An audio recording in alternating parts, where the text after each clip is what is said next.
Welcome back into the Sports Source. This segment of our show brought to you by Southeast Termite and Pest Control. As the new year starts, protect your property from insects, from animals even. Call locally owned, family owned Southeast Termite and Pest Control. They've been protecting homes and businesses in this area since 1971. They're as old as I am, but much more productive, much more trustworthy. Southeast Termite and Pest Control. That's who you need to call to protect your house the same way I have them protect mine. All right. Quick segment. Josh Ward covers recruiting for the Sports Animal. You have a show, Football Futures, airs tomorrow night at 7:30. Quickly, there were games in Orlando and San Antonio this week. Still in San Antonio, wasn't the Yes. Under Armour thing? All right, or the All-American game. Tell me the biggest stories, good, bad. What were the big stories for Tennessee? Well, with the games or the practices, because I think that's as much of the story as the practice and the work that they do leading up to the games. Wanya Morris, I think, really impressed down in Orlando, playing in the Under Armour game, and he's a player that I think everybody looks at and says he's the real deal in what he can do. Eric Gray impressed down in San Antonio as a guy that could help Tennessee offensively. Those are positive stories with Tennessee commitments or signees. And the negative, I think, with the biggest news item would be Lakia Henry, decommitted. He's a JUCO linebacker.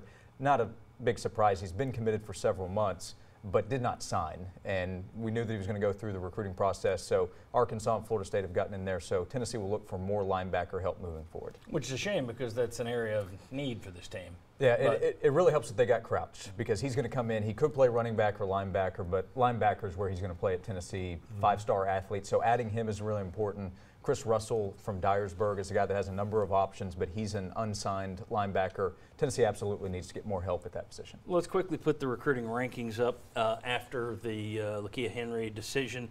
Tennessee drops a little bit. 24/7 Sports has them at 16th. That's 7th in the conference. Rivals has them at 13th in the nation. That's 6th in the conference.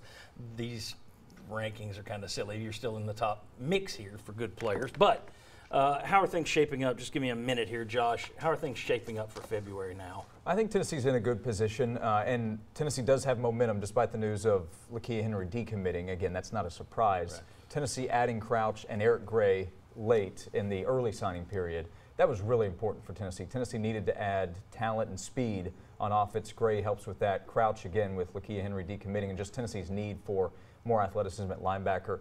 That really helps. So now Darnell Wright's a guy that's uncommitted, but everybody talks about him like he's a Tennessee commitment. And he is expected to sign with Tennessee in February. Five-star offensive lineman from Huntington, West Virginia. Tennessee needs more speed.